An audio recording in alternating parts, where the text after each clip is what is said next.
नमस्कार, नवीन न्यूज में आपका स्वागत है। डीएम कुंदन कुमार ने अतिक्रमण उन्मूलन अभियान को प्रभावी बनाने के लिए कई आदेश दिए हैं।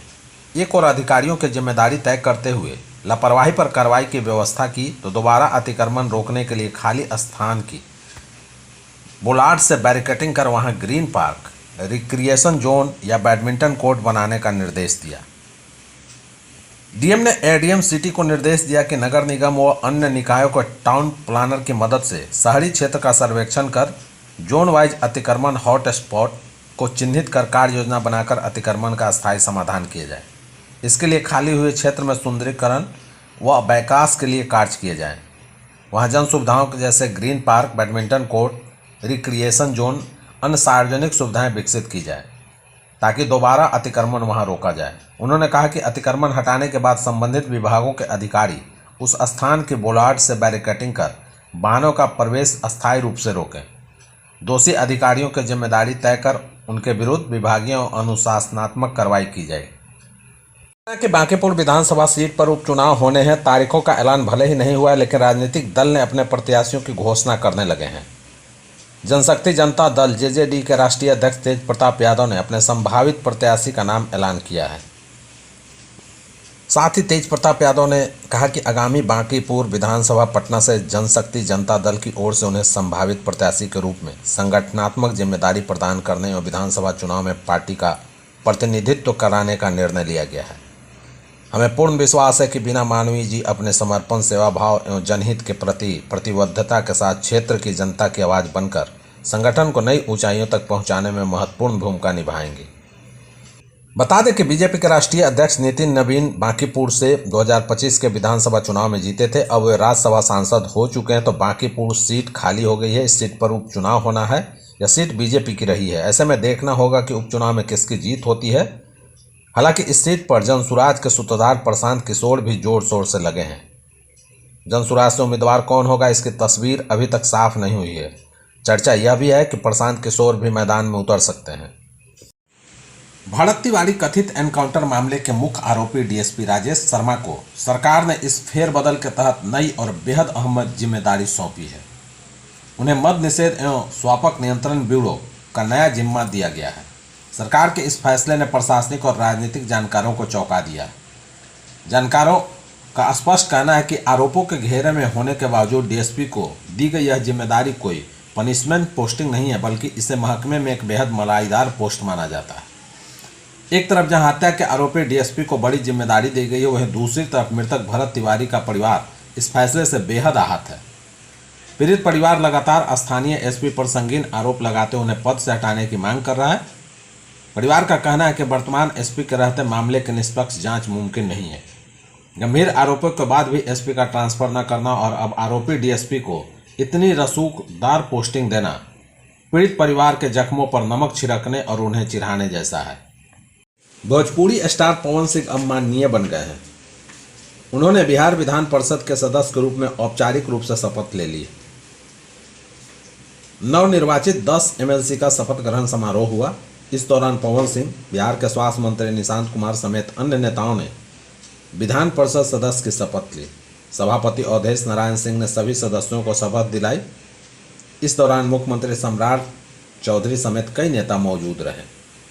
भाजपा के नवनिर्वाचित एमएलसी पवन सिंह ने शपथ लेने के बाद कहा कि वह एक कलाकार हैं। वह चाहते हैं कि बिहार में फिल्म सिटी बने और नए कलाकारों को यही काम मिले। उन्हें रोजगार के लिए बिहार से कहीं बाहर जाना नहीं पड़े। पटना से सटे संपतचक इलाके में निगरानी अन्वेषण ब्यूरो की टीम ने छापेमारी की। इस कार्रवाई के दौरान एक उत्क्रमित उच्च माध्यमिक विद्यालय के प्रधानाध्यापक कुणाल प्रियदर्शी को 50,000 रुपये की रिश्वत लेते हुए रंगे हाथ गिरफ्तार किया है। आरोपी प्रधानाध्यापक के स्कूल के पास हो चुके छात्र छात्राओं को उनका अंक प्रमाण पत्र और कॉलेज लिविंग सर्टिफिकेट देने के बदले राशि को वसूल कर रहे थे। इस पूरे भ्रष्टाचार का खुलासा तब हुआ जब संपतचक के गवासपुर निवासी अरुण कुमार सिंह ने निगरानी ब्यूरो के मुख्यालय में एक लिखित शिकायत दर्ज कराई। शिकायत के अनुसार वार्षिक माध्यमिक परीक्षा 2026 में स्कूल के कुल 152 छात्र उत्तीर्ण हुए थे, जिनसे आवश्यक कागजात देने के एवज में प्रधानाध्यापक कुणाल प्रियदर्शी प्रति छात्र 400 रुपये के हिसाब से कमीशन मांग रहे थे। बिहार सरकार के युवा रोजगार एवं कौशल विकास विभाग द्वारा बड़े पैमाने पर अधिकारियों का स्थानांतरण किया गया है। विभाग ने प्रशासनिक दृष्टिकोण और अभ्यावेदन के आलोक में बिहार नियोजन सेवा और बिहार औद्योगिक प्रशिक्षण सेवा के कई विंग्स में फेरबदल किया है। विभागीय अधिसूचना संख्या 688 के अनुसार बिहार नियोजन सेवा के अधिकारियों को नए पदों पर प्रस्थापित किया गया है। इसमें मुख्यालय पटना में तैनात उप निदेशक नियोजन राजीव रंजन कुमार को मगध प्रमंडल गया स्थानांतरित किया गया है। इसके अतिरिक्त मुजफ्फरपुर के श्वेता वशिष्ठ को मुंगेर, शेखपुरा के शिखा राय को मुजफ्फरपुर, बेगूसराय के राणा अमितेश को वैशाली, पटना के श्रीमती गार्गी को विश्वविद्यालय नियोजन केंद्र पटना और सुश्री अंजलि कुमारी को अवर प्रादेशिक नियोजनालय पटना भेजा गया है।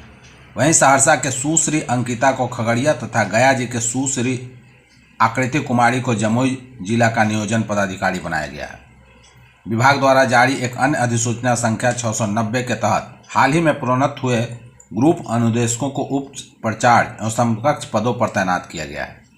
इसके तहत रंजीत कुमार को उप प्रचार्ज महिला ITI फारबिसगंज अररिया, सैफुर रब मुजाहिद को महिला ITI दरभंगा, नित्यानंद कुमार को महिला ITI रोहतास, राजेश पासवान को महिला ITI दुमराव और गौतम कुमार को ITI औरंगाबाद के उप प्रचार्ज पद की कमान सौंपी गई है। बिहार में शिक्षा विभाग में अधिकारी चाहे तो कुछ भी करा सकते हैं। पैसे के बल पर शिक्षा विभाग में लंबे समय से कई तरह के खेल चल रहे हैं। प्रतिनियुक्ति का खेल, और इसके जरिए अधिकारी दोनों हाथ से माल बटोरने में लगे रहते हैं। सारण में प्रतिनियुक्ति एक प्रोग्राम पदाधिकारी के अवैध कमाई का खुलासा हुआ तो सबके नज़रें इस प्रतिनियुक्ति के खेल पर गई। DPO सारण में कार्यरत थे, दरअसल उसकी पोस्टिंग सहरसा में थी। सारण में लंबे समय से प्रतिनियुक्त थे। उक्त DPO ने 32 महीने में वेतन से 37.43 लाख कमाया, जबकि बैंक अकाउंट से 2.5 करोड़ का लेन देन हुआ। खुलासा के बाद शिक्षा विभाग ने सारण में प्रतिनियुक्त कार्यक्रम पदाधिकारी अजीत अमर का डिप्यूटेशन रद्द कर दिया। कार्यक्रम पदाधिकारी को अपने मूल पदस्थापना जिला शिक्षा पदाधिकारी का कार्यालय सहरसा में तुरंत योगदान देने का आदेश दिया गया। वैसे प्रतिनियुक्ति का यह खेल सिर्फ सारण में ही नहीं बल्कि मोतिहारी में भी सामने आया है।